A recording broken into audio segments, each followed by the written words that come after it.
enforcement. We ask that you give strength and guidance and patience and support to the teachers who are teaching our children. Lord, we ask that you give support and love and safety to all of those who protect this country. In your name we pray. Amen.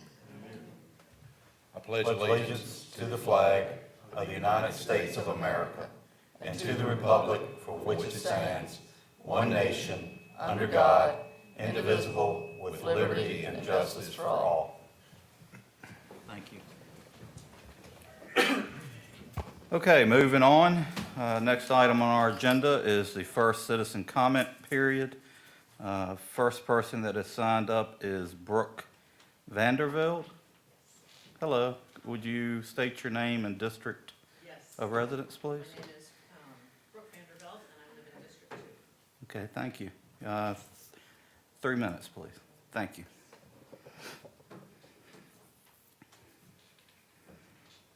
My name is Brooke. I'm a resident of District 2, and I appreciate this opportunity to read a letter on behalf of the Amherst County NAACP.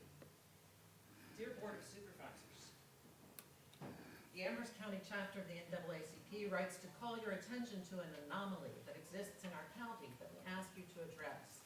We refer to the Confederate monument with a plaque honoring, quote, the sons of Amherst County who have held in arms the cause of Virginia and the South, and were ever proud that they had done their part in the noble cause, end quote, that is prominently on display on county courthouse property.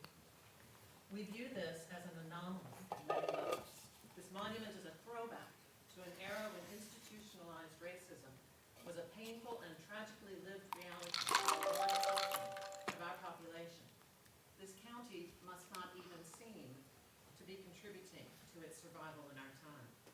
It is expressive of a sentiment that by its very nature and its historical reference will clearly not be shared by all county residents and is clearly offensive to many. Its continued presence on public land at the courthouse complex can easily be construed as an endorsement of its sentiments by our currently elected authorities and citizenry. Our courthouse complex should unequivocally promote equal justice for all. In 1922, the power structure of the time allowed the tenants of a private organization, the United Daughters of the Confederacy, to occupy a privileged place on public property that honored only a subset of our community. Times have changed. Amherst can ill afford to continue to promulgate a divisive message. 100 years is enough. Reflecting not only selected memories, but also severe inequalities, this unbalanced presentation positioned in front of the United States flag does not foster unity. The plaque is an anomaly. It is neither right nor reasonable for it to be where it is. Its message is out of sync with our times. As elected representatives charged with the responsibility of tending to the well-being of all county residents, you must see that this has been and remains a very problematic presence in our community. It is an artifact of another era, and it should be removed. We applaud previous action by the Board of Supervisors to remove the Confederate battle flag graphic from the Amherst County seal. We propose that the same reasonable approach be taken to remove the noble cause ideology that after a century still survives. It is controversial, divisive, and a liability. The only kinds of publicity that Amherst County needs are those that project positive and welcoming attitudes toward all residents, visitors, and commercial enterprises, a perfect slice of Virginia. We anticipate that the board will address this topic in a timely manner. Our goal is a solution that is amenable to our community. We stand ready to collaborate. Thank you for your attention to this serious matter. Thank you, Ms. Vandervelde. We typically do not do discussion during the citizen comment period. Mr. Bryant, would you schedule this on a future board meeting as an item for discussion, please? Yes, sir. Get with Ms. Vandervelde about that time. Okay. Next person on the sign-up is Sean Hirschberger.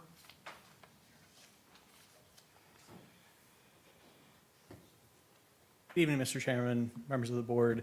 Thank you for allowing me to address you. I am not an Amherst County resident. I live in Frederick County, Virginia, and I am a representative of Energix Renewables. It was my intent to be here tonight to talk to you all about Piney River Solar. Did want to, just since I was in the area, stop by and thank you all for the time you spent reviewing the proposal and all the feedback we've received, not only from you all, but from members of the community. We did make a hard decision to withdraw that application today with the intent of, putting pen back to paper, modifying it, and making it something that making it an application we think will be better reflective of the neighbors' wishes, county's wishes, and still something that'll be kind of a win-win scenario for everyone. That's all I have. Thank you very much. I will certainly be in touch with all of you as we move forward with this, and thank you for your future consideration. Thank you. Thank you. Thank you. Is there anyone else that would like to address the board? If you'd come forward, state your name and district of residence, please. My name is Skylar Zunk. I had signed up under Piney River Solar, but if that's not being discussed tonight, can I speak now? Yeah, absolutely. Awesome. Yeah, 3 minutes. Sure, I'll keep it quick. My name is Skylar Zunk. I'm here on behalf of Energy Right, a nonprofit that my colleague and I co-founded to bring a conservative voice to clean energy conversations happening across Virginia, with an eye for property rights, your right to use your property how you see fit, as long as you're not adversely affecting your neighbor. Was here to speak briefly on Piney River, but we'll save those remarks. It's very notable that it's proposed on a brownfield.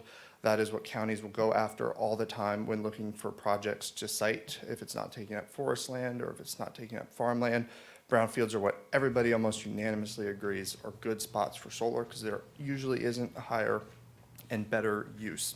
I appreciate the county's diligent work on solar projects to date. I know you've permitted 2 so far, so really appreciate that. And also want to call your attention to a conversation that we've been hearing a lot in Richmond, and that is local control of this very topic. This past General Assembly session, there was a budget amendment proposed in the House by a Republican and in the Senate by a Democrat to take away local siting authority from counties for solar projects, taking it and making it a state siting board or some sort of board of bureaucrats in Richmond making these decisions. We think that's wrong. We think that counties that are doing this diligently and are permitting good projects and saying no to bad ones are doing it right. Would encourage the county to keep up on this, work through VACO, talk to the folks who are having these discussions in Richmond, and keep up the good work. So it's a pleasure to be with you. Sorry I missed it, missed the memo that was not going to be discussed tonight, but as always, pleasure to be here. Thank you. Thank you, sir. Is there anyone else that would like to address the board? Okay, if not, we'll move on in our agenda to our first public hearing, which is the VDOT Rural Rustic Priority List, fiscal year 24 to 29, and that is Mr. Robert Brown.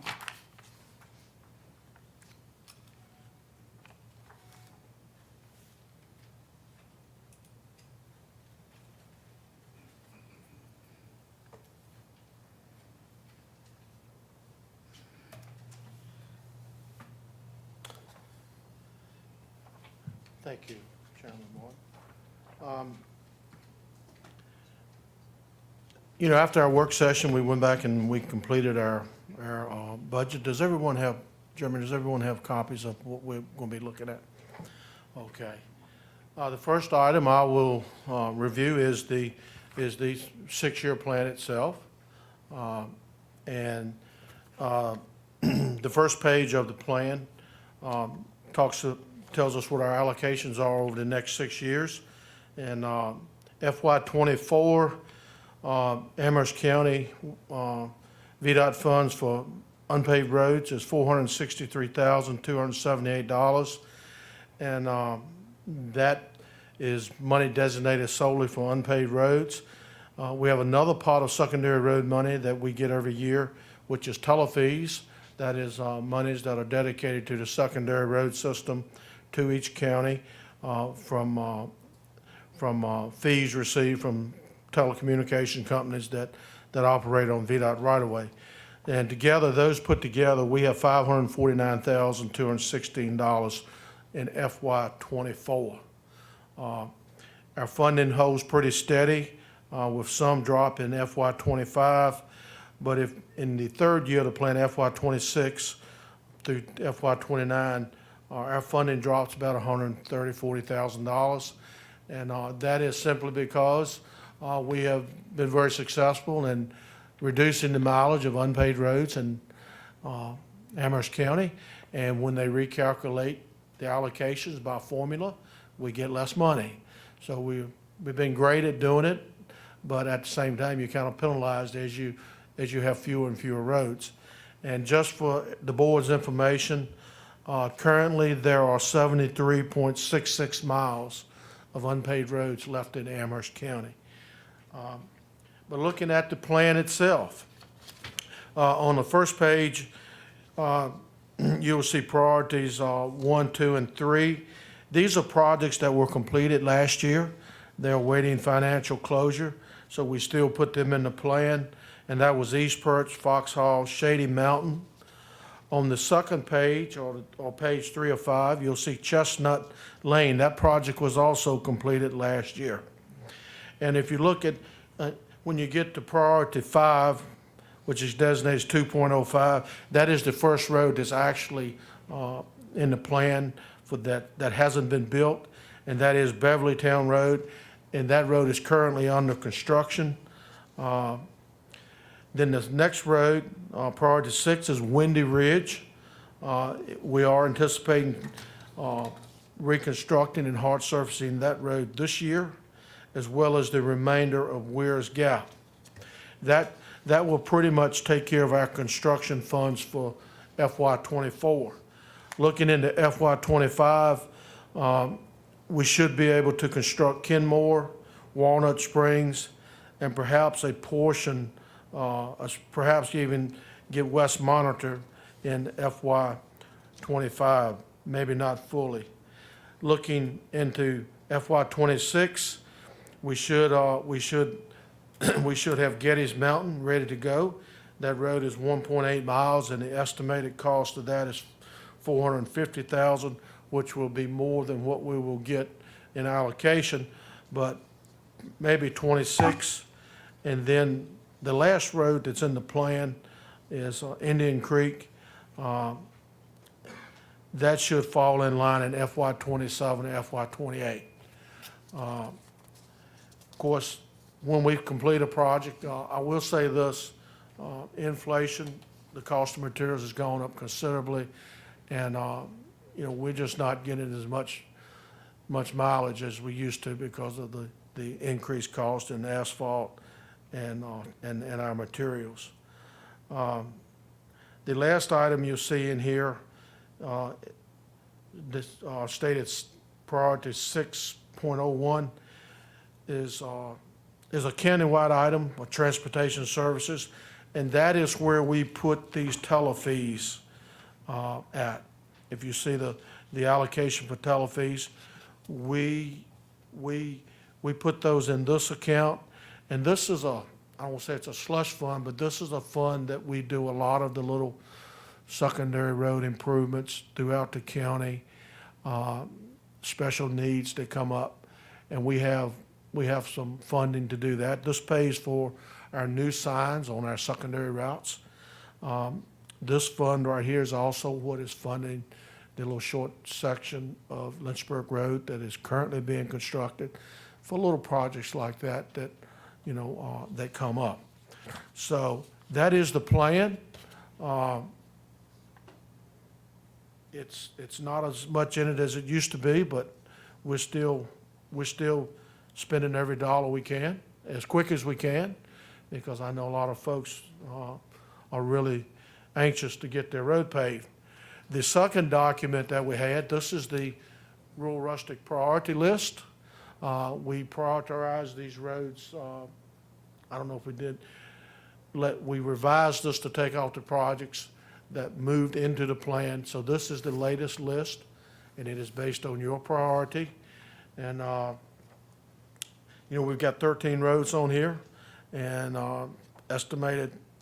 today's estimated cost is $2.3 million. So just kind of gauge that as us getting between $400,000 and $500,000 a year. So some of these, it will be a while before we get to. But anyway, that is my presentation on the budget, on the 6-year plan. I'll be glad to answer any questions that anyone has. Board? I have a couple before we go to the public hearing. So you mentioned Windy Ridge, and we've talked about that in the past, and you said you anticipate that to be done this year. Are you speaking this fiscal year or this calendar year? Calendar year. Calendar year. Calendar year. Yeah, we're hoping to build that this construction season. It is funded mostly in FY '24, which those funds are really not going to affect until July 1. But we are working on it now as far as getting it ready, as far as preliminary engineering, getting the necessary permits. So it's well underway. I have a feeling we're gonna hear from some residents about that road. I see a few of them out there. If it's in that bad a shape, is there any way to get a grader out there or something to maybe put it back in some form of order before you get to the rebuild, or? Well, Mr. Martin, I reviewed that road after the citizens came here, and Okay. quite frankly, I didn't think it was that bad. I didn't think it was bad at all. It had a great stone base on it.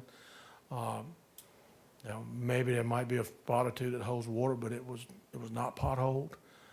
It was in very good shape, according to what I see. Okay. But certainly, if, I didn't see any real desperate maintenance needs on that road. All right, well, good. All right, so the next question on the priority list. So my understanding is as projects come off of the 6-year plan, these would move on. Is that Yes, correct? as we complete these projects that are in this 6-year plan, when we revise the plan again, like we'll do next year, whatever projects we need to go into the plan, we take them straight off of this priority list, Okay. the order that they're on it. All right, thank you, Mr. Brown. We will move into the public hearing portion. The first person we have signed up is Chris Haney? Yes. Is that correct? If you would come forward, state your name again and your district of residence, please. And if you could keep your comments to 3 minutes. Thank you. My name is Chris Haney. I'm in District 2. My reason for being here this evening is to request an additional road for the Rural Roads Program. That road is Crawley's Creek. I've spoken with Mr. Brown about it before just to get some kind of basic details. It's about a half a mile stretch of road. It's not that big. Probably the first 100 yards of it are already paved. It's over in Piney River. My understanding is the last time they looked at traffic on that road, it was pretty low back in 2019. Since then, there have been several houses added, there have been several businesses added, mine included. So I would like to get that added to the list if possible. Thank you very much. We'll Thank see you. what we can do about that. Thank you. Mr. Chairman, Yes, ma'am. and thank you for coming and bringing that to our attention. That's in my district. And I don't know that I've ever had anybody come to me about Crawley's Creek, and I'm pretty good about getting Mr. Brown to work on these roads. So please stay in touch, I appreciate it. okay? I appreciate Thank it. you. VDOT does a good job whenever we call with issues with it now of coming to take care of it. Paving it, I think, would make that a lot easier, hopefully on them too. Okay. Thank you. That old squeaky wheel. Thank you. Is there anyone else that would like to address the board? Okay, if not, the public hearing is closed. I have a question for Mr. Brown. So if we wanted to add Crawley's Creek to our priority list, would this be the time? We can add it at any time, or I keep a working document, a live document to add these as they're requested throughout the year, but Chairman, it's your pleasure. I'll defer to Ms. Tucker. I would suggest we go ahead and ask for it to be added. So You it know doesn't me, get lost. I am road paving queen. Let's put it on the list. Do you want to make that as a motion that we? I'll make that as a motion that we add Crawley's Creek to the VDOT list, rustic roads. And what about the rest of it? Is there, And I will also move that the board approve the priority list ranking as proposed and amended. Thank you, Ms. Tucker. Is Thank there you, Mr. Chairman. any discussion? If not, please signify by saying aye. Aye. And I vote aye. 6-year plan passes. Thank you very much.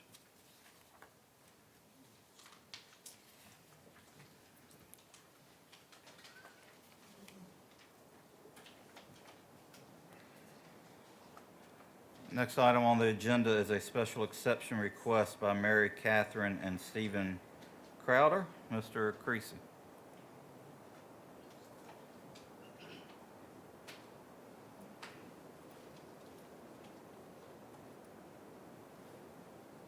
Chairman, Board, good to see you all. The first request is by Stephen and Catherine Crowder for a special exception in the R1 Limited Residential District. The purpose of the request is to allow for the short-term tourist rental of a dwelling.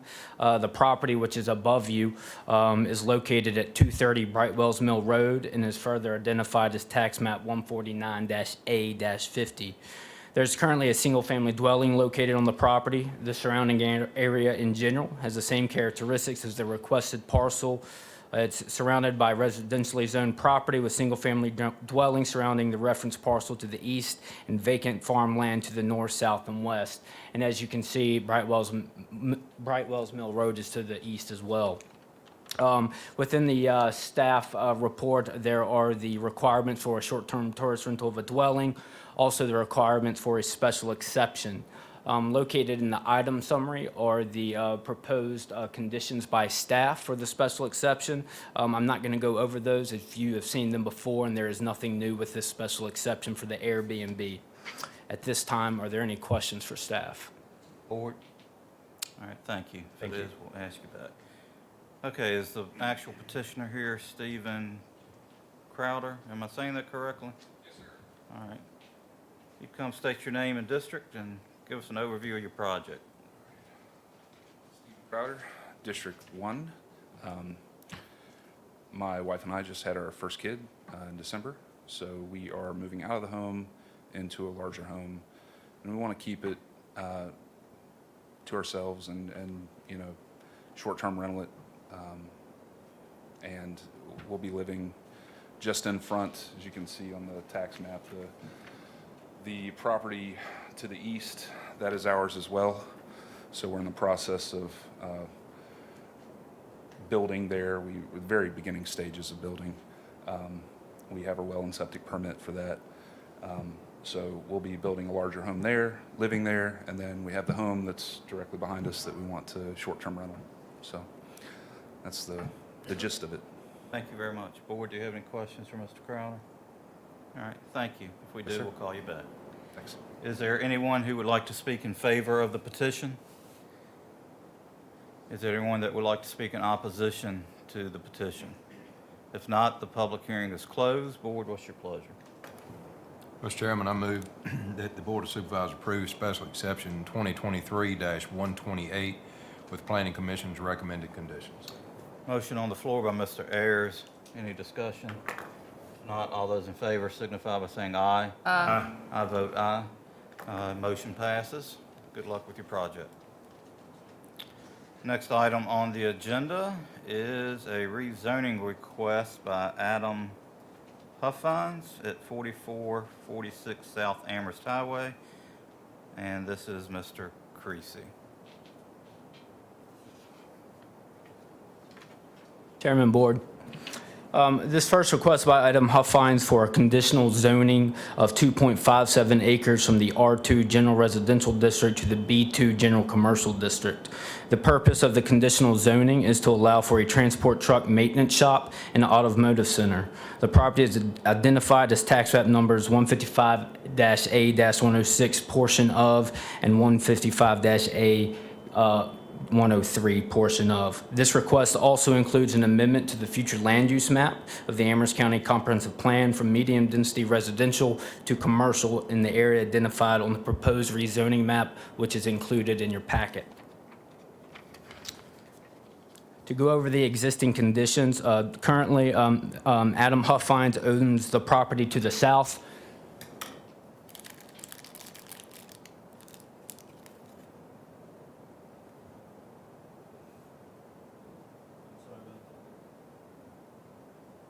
currently owns the property to the south where you can see the construction that is existing Motor World.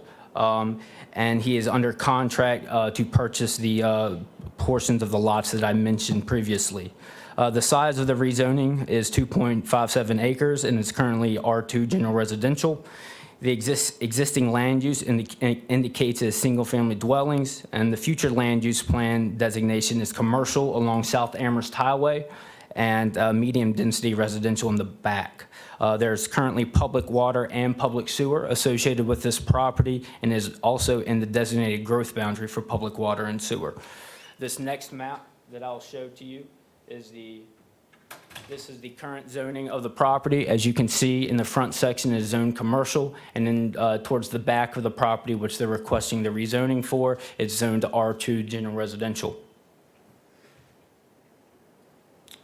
This next map is your future land use map for the county. Along the front, you can see that the orange is designated commercial, and in the back, the brownish or tan is medium density residential.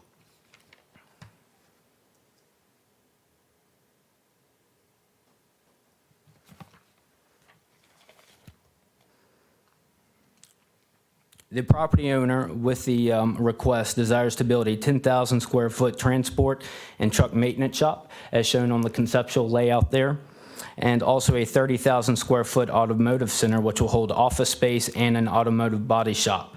This is also a special exception. If this conditional zoning is approved, you will hear this later on tonight. Parking for the vehicles waiting repair shall be located on the back of the building as shown on the proposed layout, and parking in the front of the automotive center will be devoted to customer parking and additional parking for the used car dealership next door, which was made a by right permitted use by the Board of Supervisors a few years ago. As I mentioned, special exception 2023-037 must be approved by the board for the proposed use to be permitted. Now I'd like to go over the potential access points for this. There are 3 potential access points. One is located off of South Amherst Highway. That is this one right here where my cursor is. Let me zoom in just a little bit for you all. This proposed entrance currently right now, it is 2 entrances, one for existing single-family dwelling that we can see here. And there is also an existing entrance for the existing Motor World. This entrance will be combined and turned into a right-in, right-out only commercial entrance. There is also another entrance proposed along Coleman Road, and this proposed 30-foot commercial entrance is for emergency access and transport trucks. The emergency access, which we will go over at the next conditional zoning request, is for the townhouse development. However, the applicant is proposing to use Coleman Road for his transport trucks, and that would be accessed only, and there would also be a gate here to only allow his transport trucks to use. And lastly, there's also an entrance off of Dillard Road here with a proposed right turn lane. You would come in off of this signal here, turn onto Dillard, and then you can wrap around the proposed development and into the commercial area for this property. There's also cross access here as well, so if you turn right into his development off of South Amherst Highway, you would be able to access both the automotive center and also his existing lot as well. I would now like to turn your attention to, and 1 second, I forgot my letter.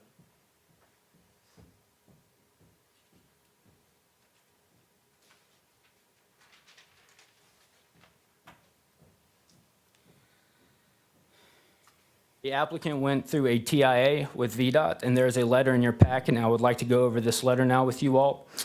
VDOT, in summary, is in agreement with the findings and recommendations of the draft report and requests the final signed sealed copy be provided at your earliest convenience. The recommendations in the report include to build a 200-foot southbound right turn taper at the intersection of Route 29 and Route 29 Business, right in, right out only.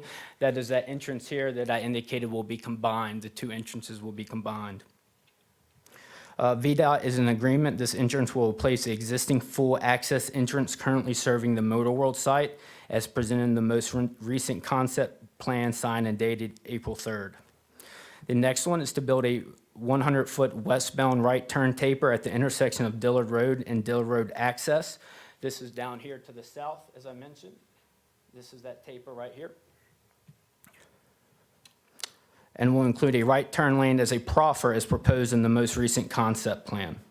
And the last one is VDOT is also in agreement with the concept that adjustments to the existing entrance, which currently serves residents on Coleman Road, will be necessary to include appropriate accommodations for motor world transport trucks and emergency vehicle access as proposed in the most recent concept plan. So the applicant is proposing to shift the entire front portion of Coleman Lane onto his property and to upgrade it.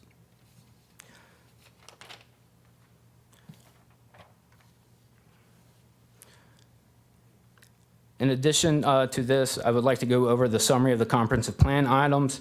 As indicated, the future land use map indicates the properties are designated for commercial along South Amherst Highway and medium-density residential in the remainder of the parcels. The applicant has also submitted some proffers, and I would like to go over a few changes with you. In your packet, there is one set of proffers that is recommended by the Planning Commission. Then there is also a set of proffers as recommended by staff. The difference between these two is that the applicant is to upgrade the entrance to minimum pavement onto Coleman Road. So this front section of Coleman Road, from the beginning to the end of the commercial lot, he is proffering to pave. Planning Commission's recommendation of his proffer was to just upgrade and maintain. Staff has offered, and the applicant has also obliged to pave this area, so that is the one change. In addition to that, I would also like to hand out a second set of changes, and I apologize for this. The second set of changes is to also include into proffer number 1 to construct a gate at the truck entrance off Coleman Road. So now I'd like to go over all 5 of the proffers for the proposed conditional zoning of 2.57 acres. The first is the applicant is to upgrade the entrance to minimum pavement onto Coleman Road and maintain the portion of the road being used by the Automotive Center from the entrance to where the Automotive Center property stops, and construct a gate at the truck entrance of Coleman Road as shown on the concept plan. Number 2, when screening is required, which screening is required along between B2 general commercial property and existing residential property. So along here, all of this would need to be screened per our current zoning ordinance. He has proffered to increase that width from 20 to 25 feet. In addition, number 3, the applicant proposes for all utilities to be underground. Number 4, the site shall be built to substantial compliance with the concept plan signed 4/14/23. And number 5 is that for stormwater management facilities will be designed to provide a 30% runoff improvement factor instead of the 20% required under the law. In addition to that, I would also like to make note of a letter that was submitted by an adjoining property owner so that you all have that before you and that you may read over in determining your decision. And at this time, the recommended motion is in the item summary with the proffers before you. Are there any questions for staff? Board, yeah, go, Ms. Tucker. Yeah, I have a question. Mr. Chairman, you can probably answer this one. As far as a process, we have just now gotten these that are handwritten, and I applaud the owner. I mean, this just looks like such a comprehensive, well-thought-out addition to our county, and so I applaud the owner for that. But can we move forward with this as it is, or does it have to go back for the Planning Commission? We can vote on it as is? I'm going to defer to staff unless there's something in the ordinance saying that we can't accept revised proffers at a certain point. I would think that we could accept them up to the time we actually vote on it, but I defer to the county attorney and staff. Mr. Chairman, that is correct, that as long as proffers are amended prior to the public hearing, the matter can be taken up by the Board of Supervisors. Any other questions, Ms. Tucker? Board?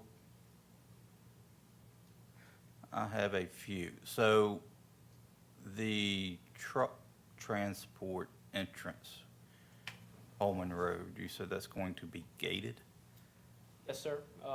If you can see right here, there's a proposed lift gate right here for them. So if individuals tried to come in here to access the property, and I'm assuming signage will also be put up, this is conceptual, but this lift gate will be proposed, and the transport trucks will, of course, have a device to open that lift gate, and only them would. Okay, so the gate, so they won't be stopped in Coleman Road, they'll be Correct. stopped on the property? Okay, Yes, sir. very good. Okay. I have a question. Regarding the entrance on Coleman Road, how long will that, entrance be to the point that it's saying, upgrade entrance to minimum pavement onto Coleman Road and maintain the portion of the road being used by the automotive center for the entrance? So do you know approximately how many feet that is? Is that up to their property? And then after that, the residential houses will be on the gravel road which currently exists? That is correct. So I can do a quick, rough estimate for you. Where am I at? You're in the county admin building.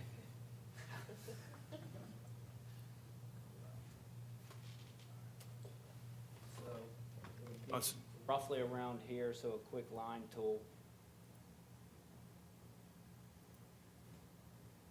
Okay. Roughly 379 feet of pavement. In addition to that, which we'll go over at the next hearing, there's a proffer to maintain that gravel road to meet fire access standards as directed by the Director of Public Safety. Is that a private road or a public road? Private road. Private. A 20-foot private road with a 12-foot gravel bed. Questions? All right, thank you.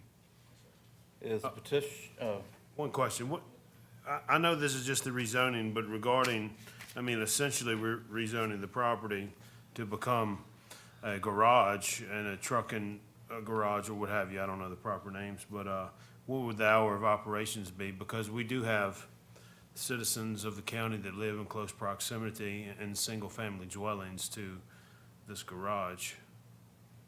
Yes, sir, I can't speak on that. If you would like, the applicant is here. He may be able to speak to that. I would assume it would be normal business hours, but as a question, Mr. Okay. Huffines and Nixon should be able to answer. All right. right, Mr. Huffines, would you like to come? like 8 to 5. Okay. Just an hour, so, Do you have anything else you'd like to state to the board? on this particular aspect, I think it was covered pretty well. Okay, thank you. All right, is there anyone present that would like to speak in favor of the petition? If you'd like to, yes, sir. If you state your name and, I'm Russell Nixon with Nixon Land Surveying. I am the agent and representative for Adam Huffines and Motor World. I'll give you all a little background. So we've spent 3.5, almost 4 months working with VDOT and the TIA and revising this concept plan. I think we've thoroughly covered every safety feature we can for Coleman Road, for Dillard Road access, and for the right in, right out on the entrance. And I think that's our biggest concern was access off of South Amherst Highway into the property. Mr. Huffines has done a lot to make this intersection look nice as it is with the new Motor World that's there. I have no doubt that what he's going to present and what we're going to build is going to be nice for that area. Currently, you have a rundown home there now. We don't believe it's worth fixing up. It's going to come down and become a 30,000 square foot, very nice automotive center. And I believe in Adam, and I believe the project we're going to do is going to be very nice for this county. And I believe what we're going to do for Coleman Road will actually help those folks that live behind this project. I'm here to answer any questions you may have. Thank you. all right, thank you, sir. Any questions? All right, is there anyone else that would like to speak in favor of the petition? Is there anyone that would like to speak in opposition to the petition? Okay, if you'd come forward, state your name and district, please. Robert Adams, District 3. Okay. But I own that house up there. It's going to be, the first house on Coleman Road. It's going to be. My main question is, I thought I heard all along it was going to be a turn lane. Did I miss that somewhere?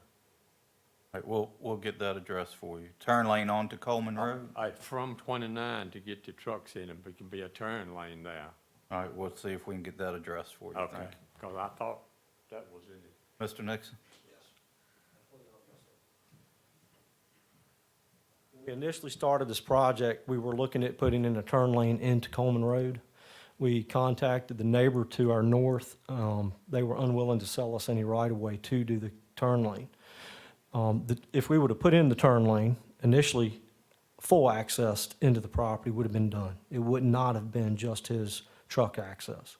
It would have been full access for any client, any customer, any patron of the business to access it.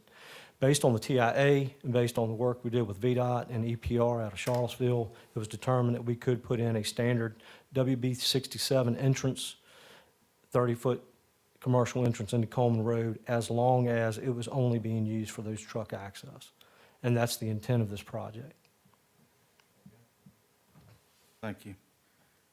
So, sir, in answer to your question, no. It's already a 30-foot entrance. Okay. All right, is there anyone else that would like to speak in opposition? If not, the public hearing is closed. Board, what's your pleasure? I'll make a motion that the board approve conditional zoning 2023-034 with the submitted voluntary and staff recommended proffers, and approve an amendment to the future land use map of the Amherst County Comprehensive Plan from medium-density residential to commercial in the area identified on the proposed rezoning map. Okay, there is a motion on the floor by Mr. Wade. Is there any discussion on that?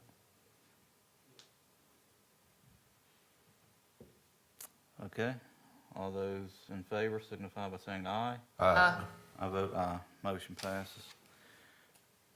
Next item on the agenda is the rezoning request of Adam Huffines for 697 Dillard Road.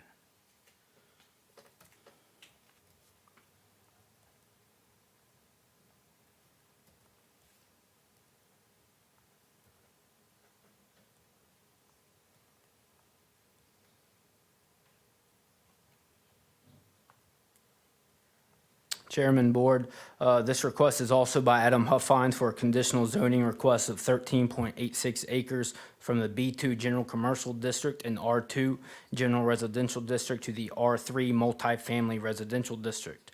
The purpose of the conditional zoning is to allow high-density residential. The property is identified as tax map numbers 155-A-106, portion of, and 155-A-110, and 155-A-109. The request also includes an amendment to the future land use map of the Amherst County Comprehensive Plan from commercial and medium-density residential to high-density residential in the area identified on the proposed rezoning map. That rezoning map is included in your packet. A little bit about the existing conditions. Just as the previous ones, Mr. Huffines is under contract to purchase this property. It is 13.86 acres. Along the front near Dillard Road, as shown before you, is zoned B2 General Commercial. And just as the previous rezoning, the portion in the back of this property is zoned R2 General Residential. The future land use map indicates it is commercial/medium residential, which I will show you here in a second. And there is an existing public sewer and water, and this property is also in the designated growth boundary for public water and sewer.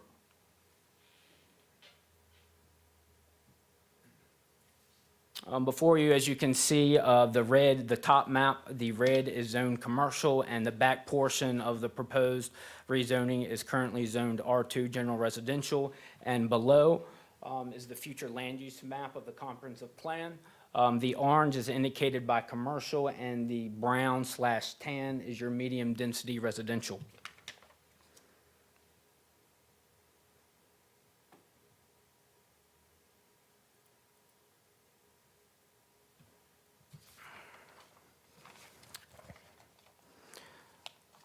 The proposed development indicates two potential access points, with the main and only entrance for residents being located off of Dillard Road.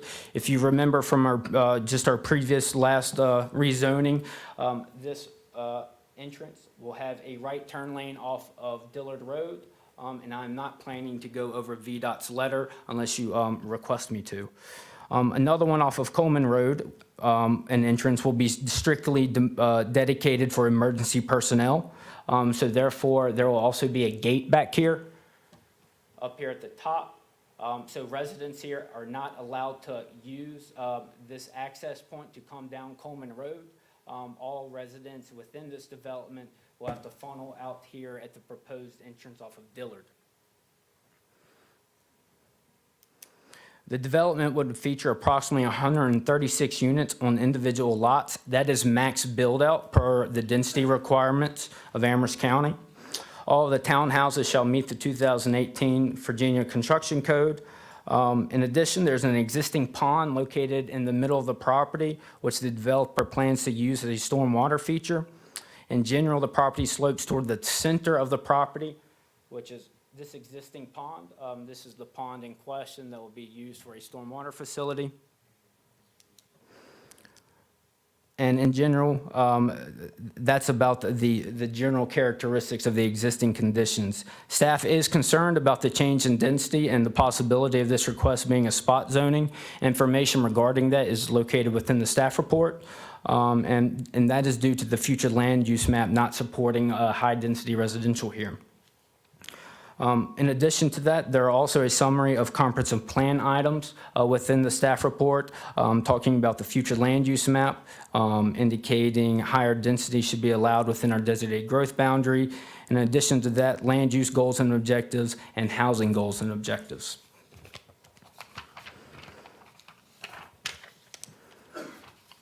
The applicant has also submitted proffers. In your packet, there were Planning Commission and applicants recommended proffers. However, there is also a slight change to these proffers as well, which I'll hand out to you now.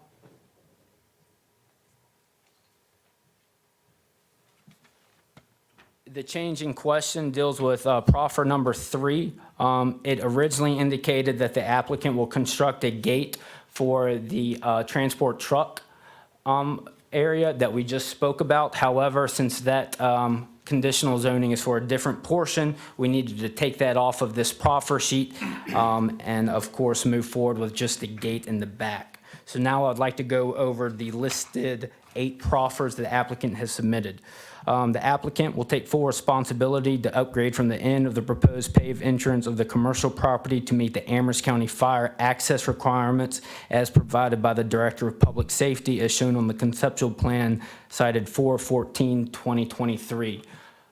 So as a reference, that is roughly from here, end of pavement, to the end of this property in which the applicant is proffering out to maintain that to fire access standards. The Director of Public Safety has been out there, listed those requirements to the applicant, and the applicant is willing to do all of those, adding some gravel, maybe doing a couple ditch work. The applicant will also provide, number 2, the applicant will provide emergency personnel access to the rear of the townhouse development as shown on the concept plan. Number 3, the applicant will construct a gated entrance at the Coleman Road location for the emergency access at the rear of the townhouse development, as shown on the conceptual plan. Number 4, when screening is done, a double stack of evergreens will be planted between the townhouses and residential dwellings. So along here, you can see these lots and all of these lots. These are currently single-family dwellings here, and so therefore, with this proffer, there will be a double staggered row of evergreen trees between all townhouses and the proposed existing single-family dwellings. Number 5, provide a right turn lane into the new entrance along Dillard Road as shown on the concept plan dated 10/1/22 and signed 4/14/2023. That is that taper down at the bottom here that we've previously been over. Number 6, utilities will be underground. Number 7, site shall be built to substantial compliance with the concept plan dated, or site plan dated 10/1/2022 and signed 4/14/2023. And number 8, the stormwater management facilities will be designed to provide a 30% runoff improvement factor instead of the 20% required under law. At this time, are there any questions for staff? There is a recommended motion in the item summary. So thank you. Board, is there any questions for Mr. Creasy? Ms. Tucker, do you have any? Well, I just had one question. You mentioned this small, quote, pond that would then become a place for runoff water. Have we done any exploration about that pond? Is it just a wet weather branch? What is it? Yeah, the applicant might be able to speak more on that, if you would allow him. That pond is not spring fed like a lot of ponds are. It's actually just set up under, like you said, wet weather conditions. Now, it has water in it permanently. It fluctuates up and down depending on the high water table and also with the wet weather, storms. We're gonna turn that into a water feature, but also get credit for stormwater, use on the property. It's gonna look really nice when we get done with it. It's not gonna be a typical detention basin, if that's what you're wondering. It's not going to be a mosquito haven? No, ma'am. No, ma'am. Thank you. Mr. Nixon, did you have anything else? I'm gonna tell you, Tyler's done an amazing job working with us on this project. Obviously, I don't have a whole lot to say, except, obviously, we had to work with VDOT hard on this, and the TIA was very stringent and very strict. Our Bill Winch out of Charlottesville and I and Robert Brown worked very hard on this project to make sure we assured safety for the folks living in here. My client is currently looking at putting in 1 and 2 story homes in here, for folks.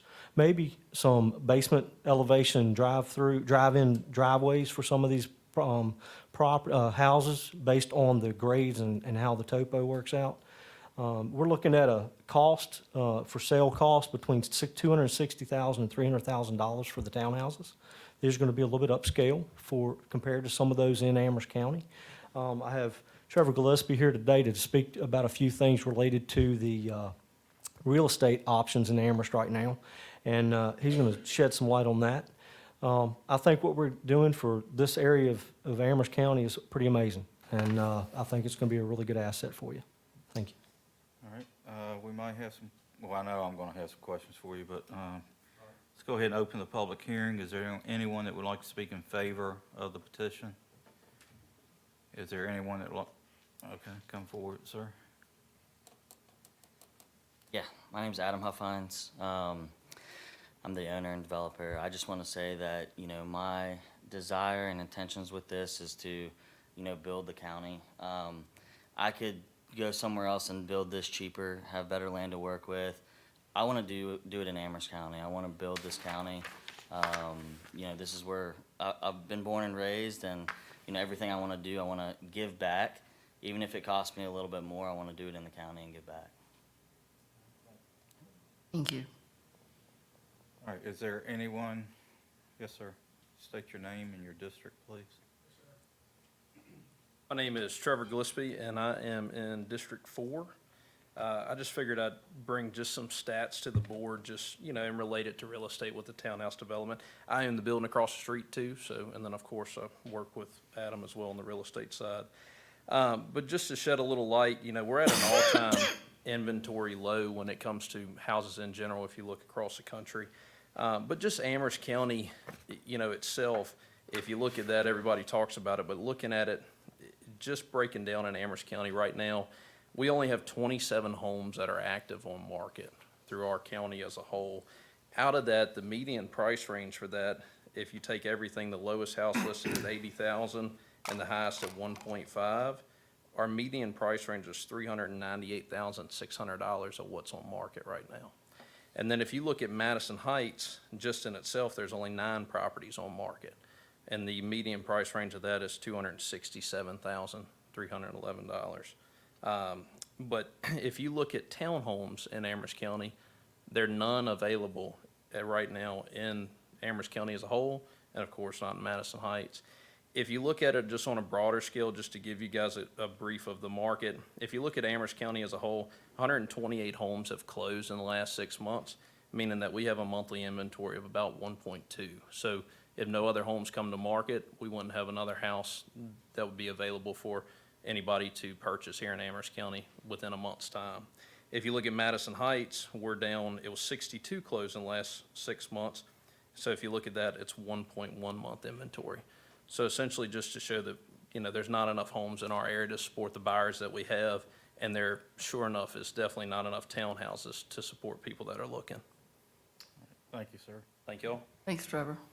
Is there anyone else that would like to speak in favor of the petition? Is there anyone that would like to speak in opposition? Hearing and seeing none, the public hearing is closed. Mr. Nixon? Couple questions. So the gate for emergency access, is that going to have a Knox box or code? Or are we Yes. just going to cut the lock? What's it going to It will have a Knox box.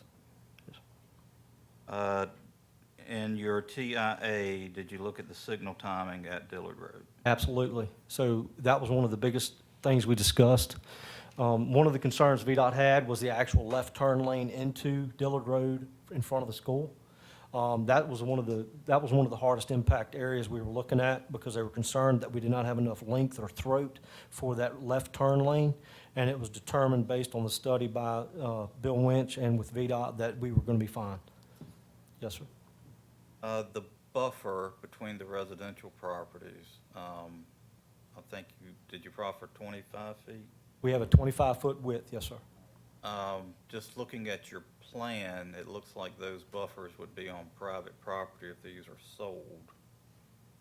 Like if you look at Plan Northwest, Yes. they butt up, that line goes all the way. It doesn't look like you have room for the buffer to me unless it's going to be on. It's going to be on a private property, and there will be restrictions related to that buffer at the time. Homeowner agreements Yes. to maintain the buffer. Yes. Okay, very good. Why the 30% runoff? Are you just being generous? Is there something? No, we're being generous. I think it's a good practice. We're finding that, we're being told and being found that there's some changes coming through DEQ anyway in the future. And so we're just trying to be proactive. I have a question regarding the runoff. Yes. Is it based upon the size of the current lake? Is that why it's 30%? That's what I assumed. No? But that's the capacity of the lake is what the runoff will be associated with, right? There's going to be multiple locations for detention ponds on the site. So you're gonna have additional retention ponds? Have to, because that pond is not located at the lowest point of analysis, okay? If you look on the site plan, I show two more ponds on the north, and what we're trying to do is make sure we meet all water quality criteria for the project.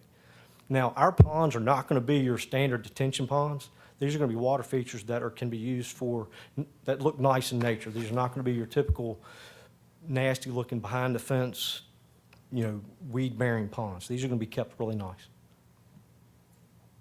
You're on the record of saying that, right? I know that. And my client told me that. All right, very good. I've got another question. At the planning commission last month, and I may be wrong, I thought I heard it was gonna start around 220 on the price. And up from there, that's what it was last month. We did state that, sir. And the dilemma we've had is we've run into with talking with Trevor and others in the real estate market, we're finding that median cost range of 260 is the better market price for the banking and the industry that we're in. With the higher interest rates. Yep.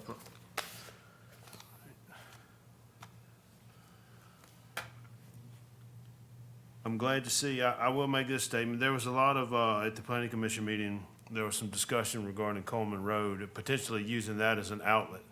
And there was some people that lived on the road that had some pushback with that. I'm glad that it was rectified as far as using that road is only an emergency exit because it is a small gravel road with limited access. So I do appreciate that. And I'm glad you all came to a conclusion on that. So I do commend you. Thank you. Board members, any other questions for Mr. Nixon? Okay, thank you very much. Mr. Martin, I would just like to make a brief statement. It is needed, the developments are needed in the county. Of course, we have two major developments, one right there on Route 29 that's going to have over 1,100 units. I think that's right. There's another going in that we're spending roughly $3 million on infrastructure projects called the Gateway Project. Both of these are going to be huge developments in relation to Amherst County. We're going to run into some serious infrastructure problems. We already are looking at them. So this will exacerbate that problem most likely. I'm concerned with the traffic coming out of the school and Route Dillard Road right there in the mornings. It can be rather bad, a lot of backed up traffic. So I'm hoping that it works out and everything that VDOT's done and that we've seen here tonight will make that happen. But the immediate houses are single-family dwellings. It's going to have a major impact on the people that do live around this project. It's going to change the character of the area. And just because you can get this amount of density in an area doesn't necessarily always mean that you will. I mean, you can see this is an extremely dense drawing. I mean, there's very little green space on this property. So I guess it's a fundamental philosophical question of how dense do we want Madison Heights to eventually be? Do we want it to be urbanized, or do we want to maintain a suburb, single-family dwelling type area? You can have a mix, of course, but that is a question I think this board will need to grapple with in the Planning Commission. With these type of developments, you do have more transient occupancies of the properties in and out. You're going to have additional resources that will have to go towards the schools, public safety, social services, water, sewer, sheriff's department. So I'm hoping that with the addition in people and population that will bring business into here, because just the residential growth alone is not enough to pay for the services. For every $1 in tax revenue on residential, you'll need $1.25 to $1.50 of tax revenue to cover those expenses. So that's what we really need in the end, is the business growth. The residential growth is actually doesn't create that much revenue for us. So with that being said, that was just some of my concerns regarding the property. And with that, Thank you, Mr. Pugh. Mr. Wade? do you- I'll second what he said, just a little bit. I mean, this is, significant density there. I think, future projects, I'm not saying yes or no to this, of course, but I'd say future projects, we need to be looking at more businesses. I mean, we gotta have jobs for these people, so my direction going forward. Okay, thank you. Ms. Tucker? Thank you, Mr. Chairman. I really appreciated what Mr. Gillespie said about the shortage of housing here in Amherst. And I have a good feeling about this investor and his commitment to Amherst County and the degree of scrutiny and the degree of complexity and degree of research that he has put forward, and expense, I'm sure, to make this a very viable project. Amherst County is going to change. It's going to change. And I want to see it change with people that want to invest in this county and invest in it in the right way. And I think that this project is one of those. I'm supportive and I appreciate and I thank you for coming and investing with us. Thank you, Ms. Tucker. Mr. Ayers? Mr. Chairman, I think all of us know as board members what Mr. Huffines has done with the businesses in this county, starting with his grandfather's hardware store there that was known as Pap's Hardware for quite a few years. And what this young man has done with his car dealership and fixing that property up, and then he moved there to the corner of Dillard Road, and the investment that he made in that property to change its appearance, and also it's generating revenues for this county in his car sales business. I have no reason to believe that this young man would do anything different with this project if he moves forward with it. And I think we all know as residential growth takes place in communities, businesses chase that. So I feel very confident with, yes, we are going to probably over the next couple of years see a lot of residential growth, but it is my prayers that we see business growth come along the way to accommodate the new residents that come to Amherst County to call it home. So, Mr. Huffines, I appreciate your investment in our and your community. Thank you, Mr. Ayers. One more question, and Jeremy, you might be, Mr. Bryant, you might be able to answer this. So is there a requirement for a homeowners association with townhomes? Yeah. Okay, very good. With that, I'll echo what some of my fellow board members have said. I have seen it time and time again that retail follows rooftops. And unless the population of the county grows, we're not going to see the things that we want to see happen in the county. So, you know, I think the housing developments that we're starting to see, as Mr. Pugh states, will definitely have an impact on the services that we're going to have to provide, yet, if I remember correctly, this is a designated growth area, so there should be no surprise that we're seeing people wanting to grow in it. I do not think it's a spot zoning. That's just my opinion. I'll leave that to the county attorney, but, you know, with what's going on in this area, and with the proposed future land use map change, I think it's perfectly acceptable. So, board, is there a motion? Mr. Chairman, I move that the Board of Supervisors approve the conditional zoning request 2023-038 with the applicant's voluntary and Planning Commission's recommended proffers and approve an amendment to the future land use map of Amherst County Comprehensive Plan from commercial and medium-density residential to high-density residential in the area identified on the proposed rezoning map. All right, Mr. Ayers, Mr. Bryant just pointed out that could we state that the staff recommended proffers, the ones that they presented to us this Absolutely, Mr. Chairman, and I will include in my motion that this also include any staff noted proffers. Good enough?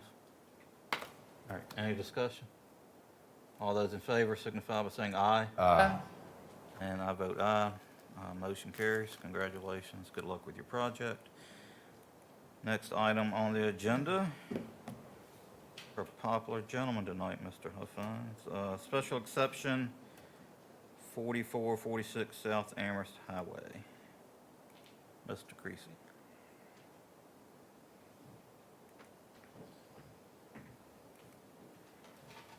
Chairman, Board, this request is by Adam Huffines as well. For a special exception in the B2 General Commercial District, this is a following of your the conditional rezoning request 2023-034. The purpose of the special exception is to allow for a 10,000 square foot transport and truck maintenance shop and a 30,000 square foot automotive center, which will hold office space and an automotive body shop. The property is identified as tax map numbers 155-A-106 portion of and 155-A-103 portion of. As I mentioned, Mr. Huffines is under contract to purchase these properties. The total size is 5.174 acres. That includes the 2.74 acres that you previously rezoned and approved. And the existing future land use map will now indicate it as being commercial. There is public sewer and water, and it is in the designated growth boundary.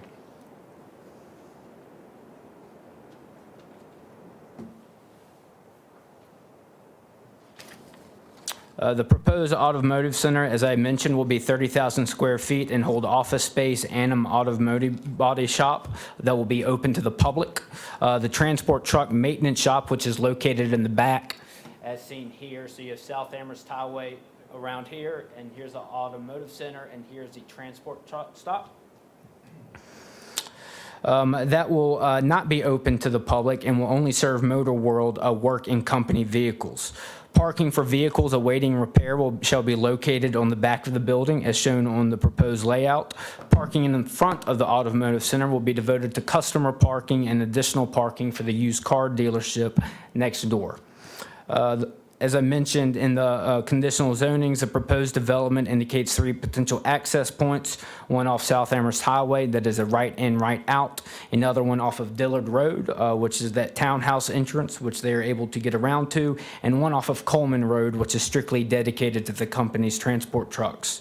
The entrance off South Amherst Highway will be combined with the existing entrance of Motor World, as I've previously mentioned. Within your staff report, there's a timeline for approval and requirements of a special exception. And now I'd like to turn to your item summary, in which I'd like to go over the Planning Commission's recommended conditions for this special exception. Number one is parking. All vehicles shall be parked in a designated parking area that is 9 feet by 18 feet in size, and the parking lot shall have an aisle width of at least 22 feet. For lighting, all proposed lighting shall be glare shielded and directed so as to prevent illumination across property lines. No light shall be installed that the zoning administrator finds will adversely affect traffic on South Amherst Highway and Coleman Road or any neighboring property. For outdoor storage, no miscellaneous items shall be stored outside the building other than the vehicles that are waiting repair.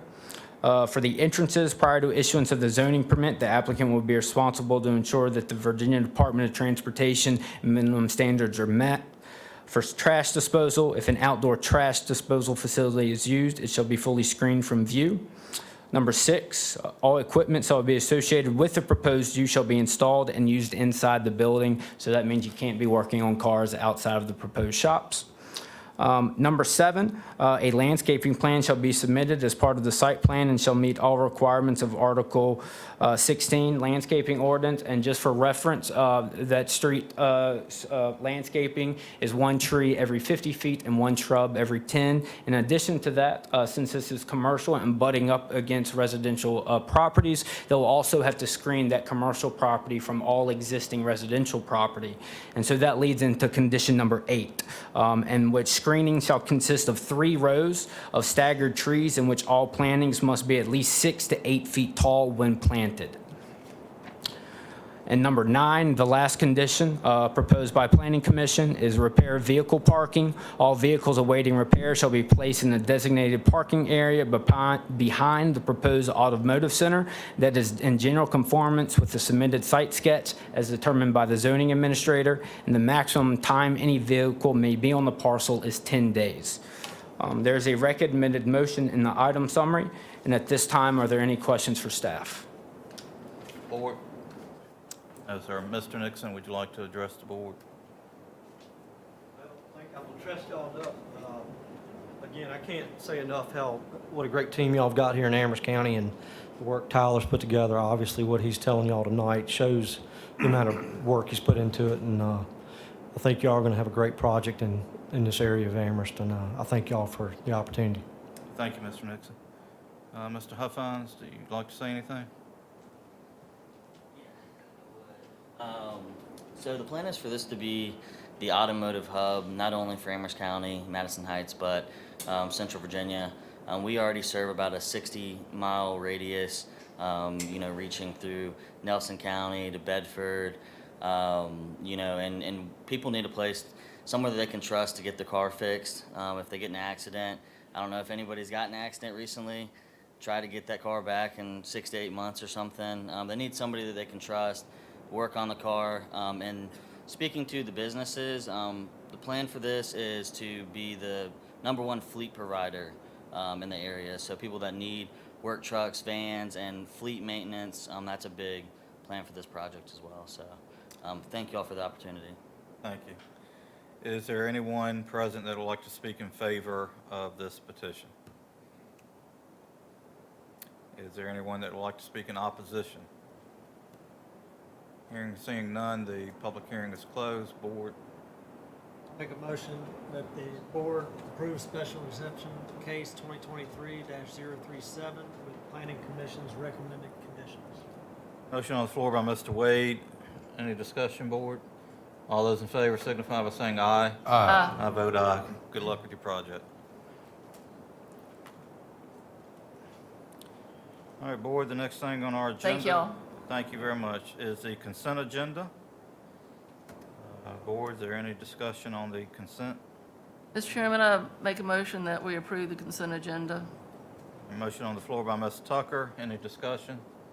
All those in favor signify by saying aye. Aye. I vote aye. Consent agenda passes. New business, Amherst Nelson Agricultural Working Committee appointments. Mr. Bryant? Yes, sir. At a joint meeting between the Amherst County Board of Supervisors and the Nelson County Board of Supervisors, that was held on February the 21st. The two boards decided to have the Amherst County Administrator and the Nelson County Administrator form a committee consisting of 2 board members from each Nelson County and Amherst County, as well as a representative from both the Amherst County Public Schools and the Nelson County Public Schools, and stakeholders from the agricultural community. What we're asking you to do tonight is to appoint 2 members amongst yourself to serve on that committee. We won't stand up that committee until after July 1, but I've been in communication with the Nelson County Administrator as they are intending to do the same thing and put 2 board members on the committee. We're a little ahead of them. I think they intend to do it in June, but what we're looking for is for 2 board members tonight to serve on that committee. Thank you, Mr. Bryant. Board, any volunteers? Mr. Chairman, I'm not going to wait for a volunteer. However, I will nominate our chairman, Tom Martin, to serve. Wow, thank you. I'm not sure I know my way around an ag complex, but I'll help you. I've pulled a lot of fence in my day. Okay, and I think you'd be willing to do that as our ag rep If so also? asked, I would be willing, yes.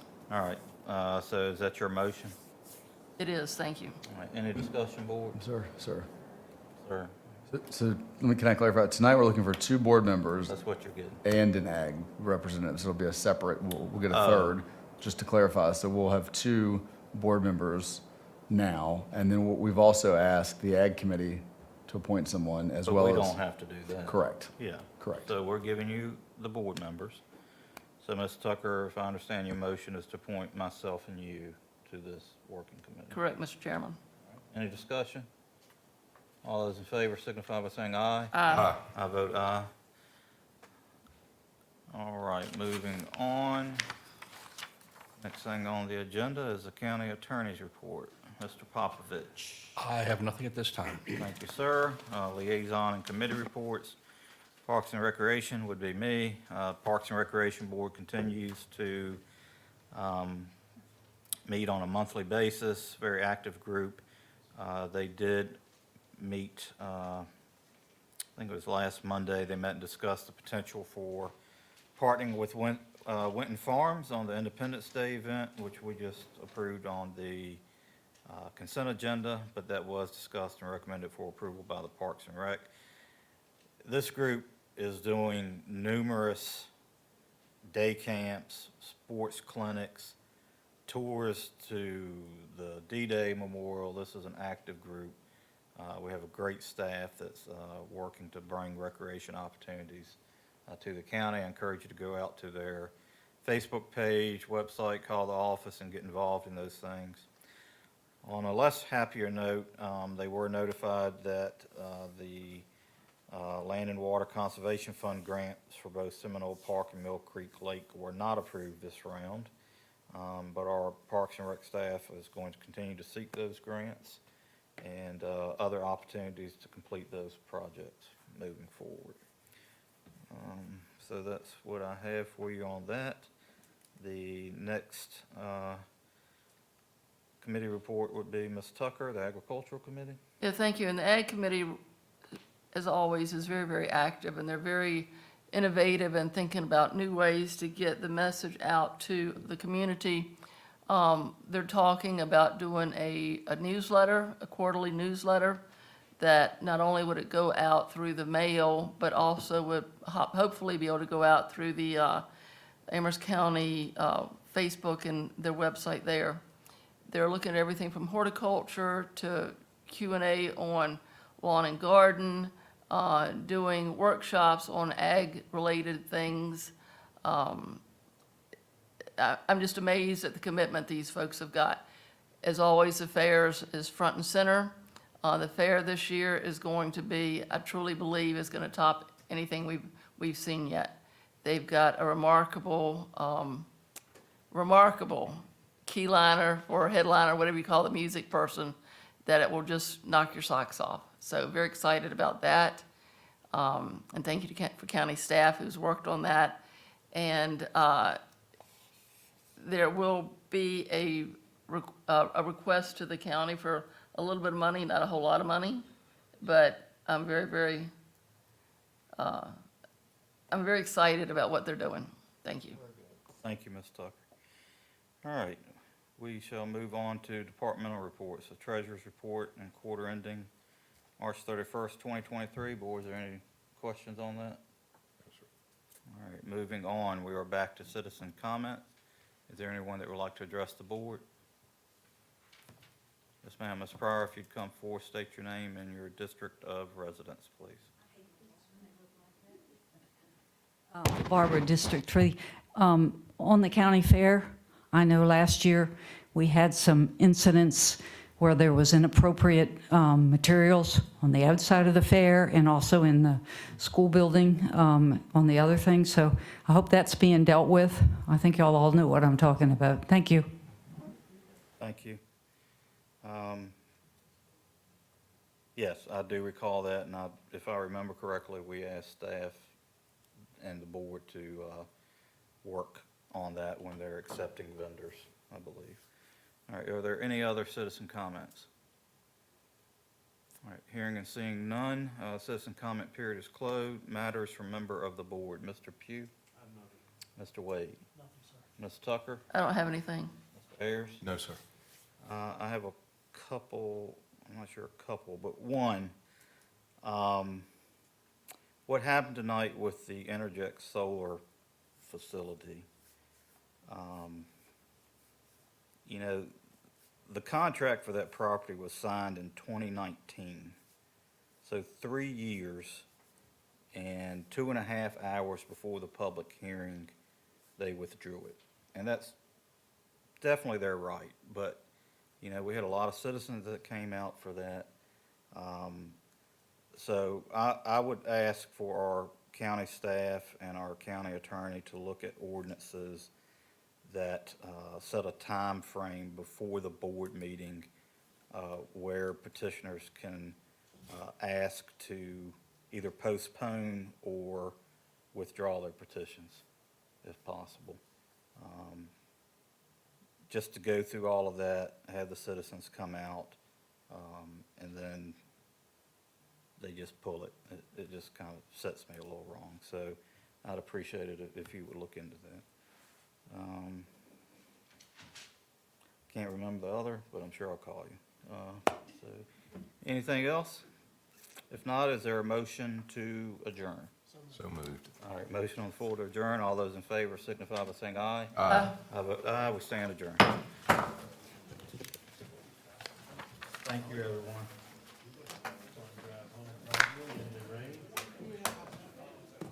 So to answer that your question correctly. What I'm driving into. I